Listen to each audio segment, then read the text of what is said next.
고령자 위급 상황, 골든타임을 지키려면.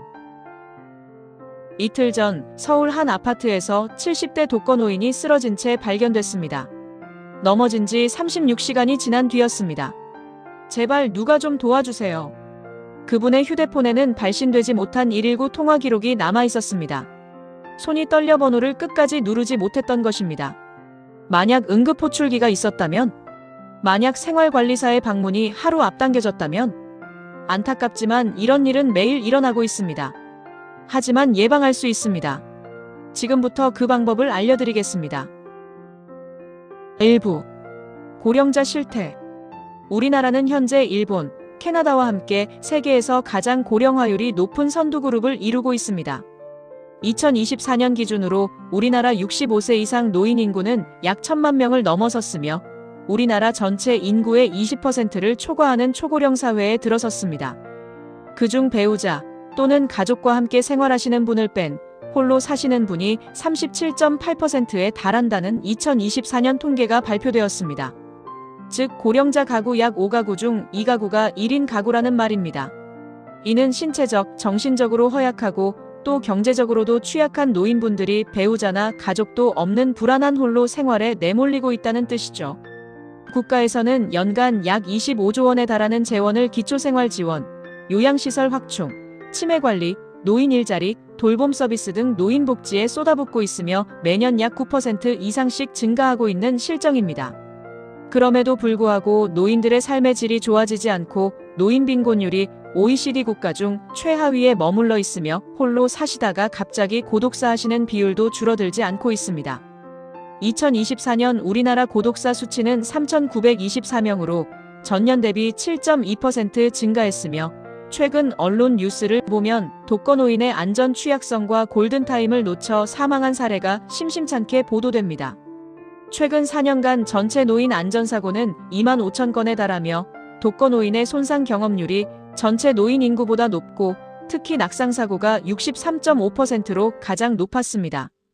또 치매노인 실종신고가 급격히 늘고 있고 실종 후 골든타임 안에 발견이 어려워 연평균 약 90명이 사망에 이르고 있으며 고독사 사망자는 매년 3,600여 명으로 하루 약 10명 정도 발생하고 있습니다. 특히 공공임대주택에 사시는 분의 자살 및 고독사 사건은 5년간 681건이나 발생했습니다. 이처럼 홀로 생활하시는 독거노인의 안전사고나 뒤늦은 발견으로 사망 발생률이 유난히 높음을 알 수 있습니다. 이제 노인들이 위급 상황이 닥쳤을 때 골든타임을 놓치는 이유와 그 대처법을 알아보도록 하겠습니다. 2부 고령자가 위급 시에 골든타임을 놓치는 이유는 하나, 응급상황 발생 시 신속한 대응이 어렵습니다. 가족 없이 홀로 생활하시는 분들은 일상생활 중 미끄러짐, 낙상 등 안전사고나 화재, 가스노출 등 사고 발생 시 대처 능력이 부족하여 위험에 빠지기 쉽습니다. 또 몸을 다쳐 119 구급차를 불러도 병원 병실 부족과 보호자 없이 입원이 쉽지 않아 상태를 악화시키는 경우가 많습니다. 둘, 갑작스런 건강 악화로 움직일 수 없거나 의식이 혼미해지는 경우가 많습니다. 노인들은 협심증, 심근경색, 당뇨병, 뇌경색, 관절염 등 여러 지병을 앓고 있는 경우가 많아 건강 상태가 갑자기 악화되어 침대에서 일어날 수 없거나 의식을 잃어 주변에 사람이 없을 경우 구호 조치가 어렵습니다. 폭염, 한파 기상이변 발생 시 온도 변화에도 대응력이 약해 건강에 위험합니다. 셋, 사회적 고립과 단절로 생활 패턴이 은둔형으로 바뀌어 발견이 어렵습니다. 가족이나 이웃과 단절되고 대화 상대의 부재로 생활이 은둔형으로 고착되면 더욱 위험을 가중시키는 요인이 됩니다. 노인들과 자주 안부를 묻고 대화하는 봉사자나 생활관리사가 더욱 요구되는 이유입니다. 넷, 고독사에 노출되기 쉽습니다. 가족과 떨어져 오랜 기간 홀로 생활하신 분들은 외로움과 우울증으로 인해 신체적으로 건강이 지속적으로 악화되고 삶에 대한 의지가 급격히 줄어들어 고독사에 빠지기 쉽게 됩니다. 3부 대처하는 방법. 노인들이 위급 상황에 노출되는 것을 방지하는 방법은 크게 3가지로 나눌 수 있습니다. 첫째, 고령자 생활주거 내의 상황 파악을 위한 장비와 시설을 설치하는 방법과 둘째, 인적 안전망과 제도적 지원을 강화하는 방법. 셋째, 고령자 스스로 자신에 대한 정보를 기록하는 방법이 있습니다. 위 세 가지 방법 중 첫째, 장비와 시설을 설치하는 방법입니다. 하나, 응급안전안심 서비스를 활용하세요. 가정 내 화재, 가스 감지 센서, 응급 호출기 등을 설치하면 365일 응급 상황 발생 시 119 및 응급관리 요원에게 자동 신고 및 신속 대처를 지원받을 수 있습니다. 신청 대상은 주민등록상 거주지, 소득과 관계없이 실제로 혼자 살고 있는 만 65세 이상의 독거노인이 주요 대상이며, 또 65세 이상 노인 2인으로 구성된 기초생활수급자, 차상위계층 또는 기초연금 수급자이면서 한 명이 질환을 앓고 있거나 거동이 불편한 경우와 두 분 모두 75세 이상인 경우, 기타 기초생활수급자 또는 차상위계층에 속하는 노인 중 치매 또는 치매 고위험군 등이 있습니다. 신청 방법을 말씀드리면, 거주지 관할 행정복지센터나 복지관 등을 통해 문의하여 대상인지를 확인하고 신청 절차를 안내받으실 수 있습니다. 장비 설치와 서비스 이용료는 국가와 지방자치단체의 예산으로 지원되므로 걱정하실 필요가 없습니다. 단, 당해 연도 예산이 소진되었을 경우 다음 해를 기다려야 할 것입니다. 둘, 119 안심콜 서비스 등록하세요. 119 안심콜 서비스는 미리 등록해둔 질병 및 연락처 정보를 119에 미리 제공하여 응급상황 발생 시 신속하고 정확한 맞춤형 구급 서비스를 제공받는 시스템입니다. 신청 방법은 119 안전신고센터 홈페이지에서 본인 또는 대리인이 신청하여 본인의 정보와 보호자 연락처를 등록할 수 있습니다. 서비스 이용에 따른 가입비나 통신비 등 일체의 비용은 발생하지 않으니 안심하셔도 됩니다. 서비스 이용 방법은 응급상황 발생 시 등록된 전화번호로 119에 신고하면 신고자의 위치와 미리 등록된 지병, 보호자 정보 등이 구급대원에게 즉시 전송되어 출동 시 참고하게 됩니다. 셋, 게이트웨이를 설치하세요. 게이트웨이란 서로 다른 통신 프로토콜을 사용하는 네트워크 간의 데이터를 주고 받을 수 있도록 연결하고 변환하는 관문 또는 출입구 역할을 하는 소프트웨어를 말합니다. 언어가 다른 두 사람이 대화할 수 있도록 통역사 역할을 한다고 보시면 됩니다. 앞에서 설명드린 화재나 가스 감지기, 응급 호출기, 출입문 감지기 등 다양한 장비나 시설들을 상호 연결하여 데이터나 정보를 원활하게 소통시켜 365일 모니터링 할 수 있게 하는 통로라고 볼 수 있습니다. 넷, 인공지능 돌봄 서비스를 설치하세요. 독거노인의 통화 패턴 분석, 활동량 감지 센서, AI 스피커를 활용하여 평소와 다른 징후, 즉 응답 없음, 움직임 저하 등을 포착하여 센터로 통보합니다. 다섯, 스마트폰 돌봄 플러그를 설치하세요. 가전제품 사용량 데이터를 분석하여 평소와 다른 패턴, 예를 들면 장시간 전력 미사용 등을 감지하고 위험 징후 발생 시 보호자나 관리자에게 알림을 전송합니다. 둘째, 인적 안전망 확충과 제도적 지원 방법입니다. 하나, 인적 안전망 확충. 2023년도에 시행된 고독사 예방 및 관리에 관한 법률에 따라 고독사 위험자를 발굴하고 맞춤형 지원을 제공하는 고독사 예방 및 관리 기본 계획이 수립되었습니다. 지자체별로 1인 가구 실태 조사를 의무화하여 위험군을 선별하고 선제적으로 관리할 수 있는 근거가 마련된 것입니다. 그중 전국적으로 독거노인 생활지원사를 파견하여 주기적으로 가정을 방문하거나 전화를 통해 안전을 확인하고 안부를 묻고 말동무가 되어주는 서비스를 제공하여 노인들의 안전을 돌보고 있는 지자체가 많습니다. 구체적 사례를 살펴보면 서울 관악구청의 경우 공공, 민간 협력 체계를 구성해 위기가구 발굴 및 지원을 하고 있습니다. 즉 위기가구 신고, 즉시 현장 조사, 1인 맞춤 복지 서비스를 제공하는 체계를 가동하고 있으며, 임대주택 중개인 등 지역 부동산과 연계해 고위험 가구를 발굴하고 신고하는 제도를 도입하여 운영하고 있습니다.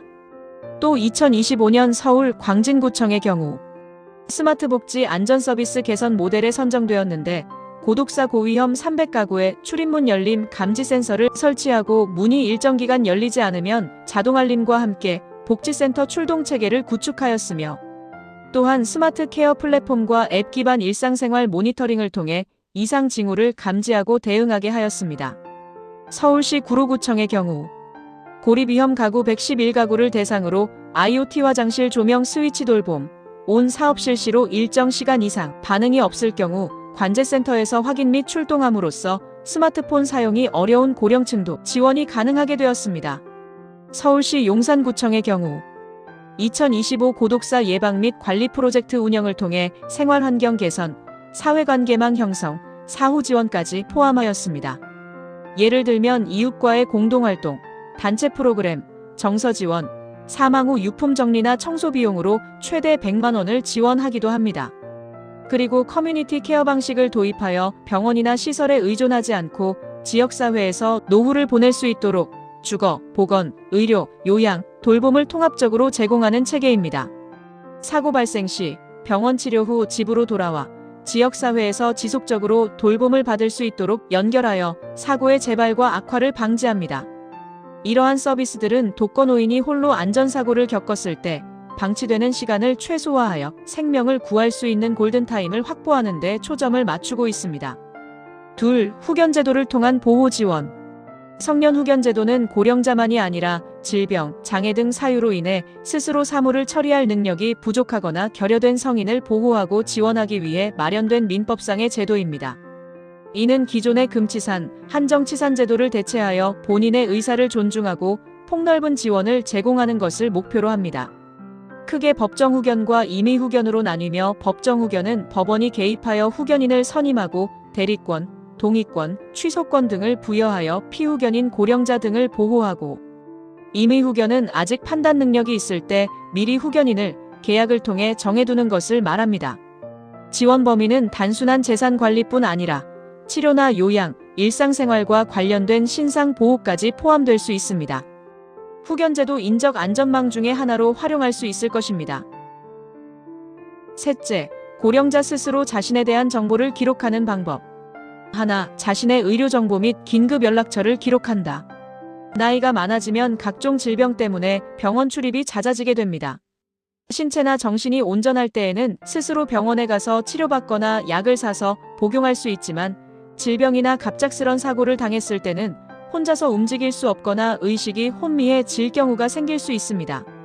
이런 때를 대비하여 미리 자신이 앓고 있는 질병의 종류, 복용약, 다니는 병원, 주치의사, 그리고 자신의 혈액형 등을 기록하여 보관해 두는 것이 중요하고, 특히 위급 상황 시 자신을 도와줄 자녀나 가족 등 긴급연락처의 전화번호와 주소를 기록해 두는 것이 꼭 필요합니다.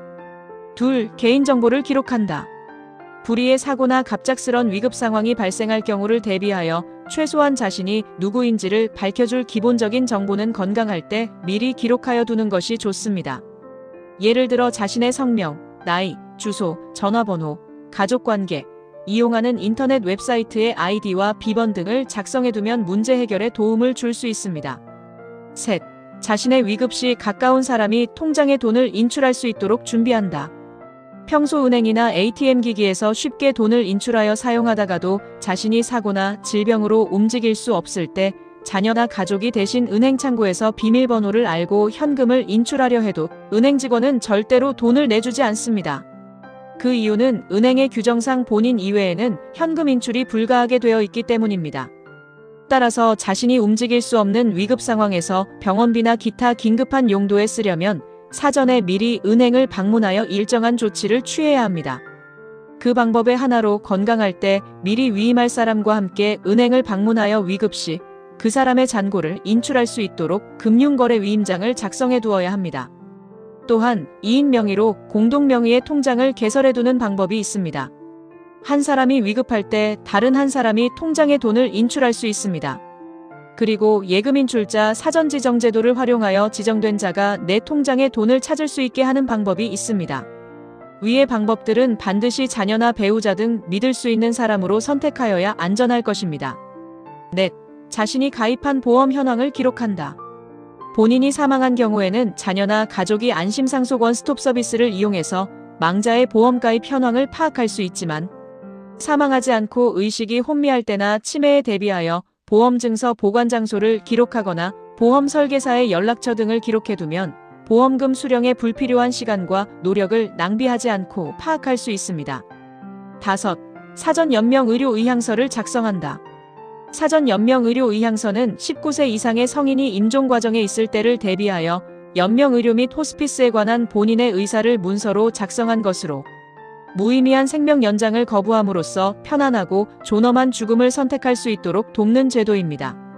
정식의 등록 신청은 보건복지부가 지정한 등록기관, 건강보험공단, 종합병원, 보건소 등을 직접 방문하여 설명을 듣고 작성하시면 신청 후 일주일 정도 후에 등록증을 발급받으실 수 있습니다. 6. 사전의견서를 작성한다. 여기서 사전의견서는 법적 효력은 없지만 자녀나 가족들에게 자신의 뜻을 알리기 위해서 문서나 구두로 자신의 의사를 미리 밝혀두면 일이 닥쳤을 때 자신의 뜻대로 처리되도록 도움을 받으실 수 있습니다. 7. 알리지 않은 유무형의 재산을 기록한다. 부동산과 동산을 막론하고 미리 자녀들에게 알리지 않은 명의신탁 재산이나 타인에게 빌려준 돈, 특허권, 저작권 등에 대해서 근거 서류와 함께 미리 문서로 작성해두면 안심할 수 있습니다. 8. 유언장을 작성한다. 미국이나 유럽에서는 고령자가 되었을 때 미리 유언장을 써두는 경우가 60 내지 70%가 넘어서는 데 비해 우리나라는 유언장 작성 비율이 1 내지 5%로 매우 낮다고 합니다. 그러나 본인이 사망 시에 유언장이 없을 경우 유가족들 간의 갈등과 다툼이 일어나는 사례가 빈번하여 가정화목이 깨어지는 경우가 점점 증가하고 있습니다. 또 채권, 채무관계나 명의신탁 또는 가족들이 모르는 재산이 있을 경우 타인이나 국고로 귀속되는 경우가 많기 때문에 반드시 유언장을 작성해두는 것이 좋습니다. 유언장의 종류는 5가지가 있는데 자필유언, 녹음유언, 공증유언, 비밀유언, 구수유언이 있으며 자필유언이 가장 손쉽게 작성하실 수 있고 비용도 들지 않아 가장 많이 이용되고 있습니다. 녹음유언은 요즘 스마트폰 동영상으로 촬영하는 경우가 많습니다만 반드시 증인 1명이 함께 촬영해야 그 효력이 있습니다. 9. 기타 남기고 싶은 말을 기록한다. 평소에 가족들에게 알리지 않았으나 자신이 영면에 들 때 반드시 알려주어야 할 사항들에 대해 건강할 때 미리 작성해 두어야 소중한 자산이 유실되는 경우를 방지할 수 있을 것입니다. 예를 들어 자신이 보유하고 있는 증권, 암호화폐, 골동품, 미술품, 저작권, 특허권 등이 그 예가 될 것입니다. 또 사업하시던 분 등이 채무나 보증 등으로 큰 빚을 진 경우 반드시 유가족들에게 미리 알려야 합니다. 그렇지 않을 경우 사망 후 3개월이 경과되도록 상속포기 또는 한정 승인을 하지 않을 시 사랑하는 자녀나 배우자 그리고 형제자매가 그 빚을 물려받게 되는 심각한 상황이 발생할 수 있습니다. 이상으로 노인 인구 1000만 시대의 고령자가 당하기 쉬운 위급 상황을 살펴보고 이를 잘 대처하기 위한 방법들을 살펴보았습니다. 결론적으로 정부나 지자체의 고령자 정책 수립과 예산 확보도 중요하겠지만 고령자 스스로가 건강할 때 위급 상황에 대비하는 노력도 함께 병행되어야 더욱 안심할 수 있다는 것을 알 수 있습니다. 오늘의 내용이 도움이 되셨다면 구독과 좋아요, 톡 감사합니다.